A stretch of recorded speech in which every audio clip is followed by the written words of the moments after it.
Hello guys, welcome back to my channel. आपका आज इस सीरीज में स्वागत है। इस सीरीज की first video API active pharmaceutical ingredient के बारे में हम आज डिस्कस करेंगे। एपीआई के बारे में बात करने से पहले हम एक टर्म के बारे में जान लेते हैं, that is drug.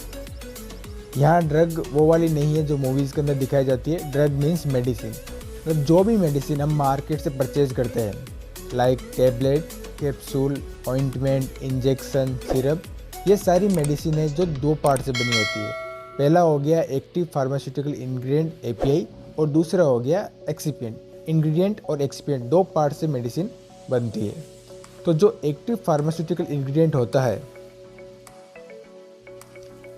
Is the biological active component of a drug product that produce the intent effect. मतलब जो एपीआई होता है, एक्टिव फार्मास्यूटिकल इंग्रेडिएंट होता है, वो मेडिसिन का मेनली पार्ट होता है जो बॉडी के अंदर वर्क करता है। सो हमारे बॉडी के अंदर जो भी हेल्थ इश्यू होता है उसके ऊपर मेडिसिन में जो मेनली वर्क करता है वो करता है API, active pharmaceutical ingredient. Active ingredient are the substance in drug that are responsible for the beneficial health effect experienced by consumer. मतलब जो भी कंज्यूमर मेडिसिन ले रहा है उसमें जो भी हेल्थ प्रॉब्लम थी उसको जो इफ़ेक्ट कर रहा है वो काम करता है एपीआई। एपीआई तीन तरह के होते हैं, सिंथेटिक, सेमी सिंथेटिक और natural. Synthetic ingredient, synthetic API होता है जो कंप्लीट लेबोरेटरी में अंदर बनाया जाता है, केमिकल रिएक्शन के द्वारा जो बनता है वो हो गया synthetic ingredient. Semi synthetic ingredient जो नेचर से प्राप्त किया जाता है, नेचर से कलेक्ट करते हैं उसको, लेकिन उसके बाद में कुछ केमिकल रिएक्शन करके उसको एक्टिव किया जाता है, तो हो गया सेमी सिंथेटिक इंग्रेडिएंट। और तीसरा आता है नेचुरल इंग्रेडिएंट जो नेचर से एक्टिव फॉर्म में ही कलेक्ट किया जाता है। अब जो एक्सिपिएंट होता है, एक्सिपिएंट का काम होता है जो भी हम मेडिसिन ले रहे हैं, जो भी हम एपीआई ले रहे हैं वो मोस्टली पाउडर फॉर्म में आता है, तो उसको टेबलेट फॉर्म में कन्वर्ट करने का काम एक्सिपिएंट का कराया जाता है। उसमें आती है बाइंडिंग। जो भी हम मेडिसिन ले रहे हैं उसका जो टेस्ट होता है वो भी एक्सिपिएंट की वजह से आता है।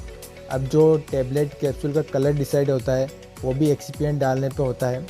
अब जो हम लिक्विड फॉर्म लेते हैं, जो भी सिरप सेक्शन होता है उसका जो गाढ़ापन होता है, जो उसमें शुगर डाली जाती है, दे ऑल आर एक्सिपिएंट। अब जो उसके अंदर क्या फ्लेवर डिसाइड करना है, ये सारा एक्सिपिएंट का काम होता है।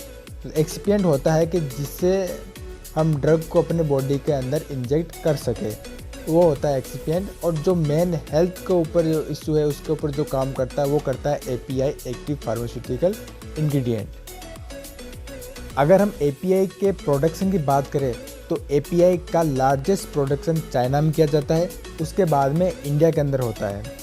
अगर हम इंडिया में देखा जाए तो इंडिया में एपीआई का प्रोडक्शन कम होता है और चाइना से ज़्यादा इंपोर्ट किया जाता है इंडिया के अंदर, क्योंकि इंडिया के अंदर जो एपीआई प्रोडक्शन किया जाता है उसकी कॉस्ट चाइना के मुकाबले काफ़ी ज़्यादा होती है। अगर अलग अलग इंग्रेडिएंट के हिसाब से देखी जाए तो ये 10, 20, 30, 40, कहीं कई बार तो 100 टाइम्स, मतलब चाइना से जिस रेट के अंदर इंडिया में इंपोर्ट किया जाता है उससे दुगनी रेट के अंदर इंडिया के अंदर एपीआई का प्रोडक्शन होता है। इस वजह से इंडिया के अंदर एपीआई का प्रोडक्शन काफ़ी कम होता है और चाइना से ज़्यादा इंपोर्ट किया जाता है।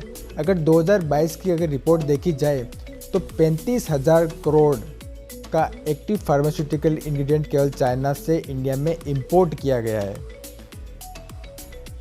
अब जो एपीआई होता है, एक्टिव फार्मास्यूटिकल इंग्रेडिएंट होता है, वो इंग्रेडिएंट पाउडर फॉर्म के अंदर आता है, चाहे सिरप का हो, कैप्सूल, इंजेक्शन, ये सारे पाउडर फॉर्म के अंदर ही प्रोड्यूस किए जाते हैं। इसके बाद इनको अलग अलग फॉर्म के अंदर एक्सपिएंट मिला के चेंज किया जाता है। फॉर एग्जाम्पल हम पैरासीटामोल को ले लेते हैं, तो पैरासीटामोल पाउडर होता है, तो इंडिया के अंदर श्री कृष्णा का जो पैरासीटामोल पाउडर आता है वो काफ़ी क्वालिटी में अच्छा माना जाता है और ये बैग के अंदर आता है, बैग के अंदर पैक किया जाता है। इनको 50-50 किलो के बैग तैयार किए जाते हैं, उसी के अंदर ये एक्सपोर्ट किया जाता है, इंपोर्ट होता है। और इसकी एक्सपायरी 5 साल की होती है और इसके बाद में जब इसको मैन्युफैक्चर परचेज करते हैं और इसको मेडिसिन में कन्वर्ट कर देते हैं, इसकी टेबलेट, कैप्सूल, सिरप या इंजेक्शन जिस भी फॉर्म के अंदर इनको चेंज करते हैं, उसके बाद में इसकी एक्सपायरी डेट को चेंज करके 2 साल कर दिया जाता है ताकि एंड कंज्यूमर को इससे कोई नुकसान नहीं हो। तो ये छोटी सी डिटेल थी एपीआई के बारे में। और अब आने वाली सीरीज़ के अंदर जो वीडियो होगी उसके अंदर जो एपीआई है, जो इंग्रेडिएंट है, उसके हम use, side effect, packing, MRP, इनके ऊपर डिस्कस करेंगे। कौन सी पैकिंग अभी ज़्यादा चल रही है, उसके क्या यूज रहेंगे, ये धीरे धीरे करके आगे वाली वीडियो में हम एक एक इंग्रेडिएंट के बारे में बात करेंगे। अगर आपको वीडियो अच्छी लगी हो तो इसको लाइक करो, चैनल को सब्सक्राइब करो और ज़्यादा से ज़्यादा लोगों के साथ शेयर करो। मिलते हैं इसी सीरीज़ की अगली वीडियो में एक इंग्रेडिएंट को लेके, एट्रोक्सिब टेबलेट।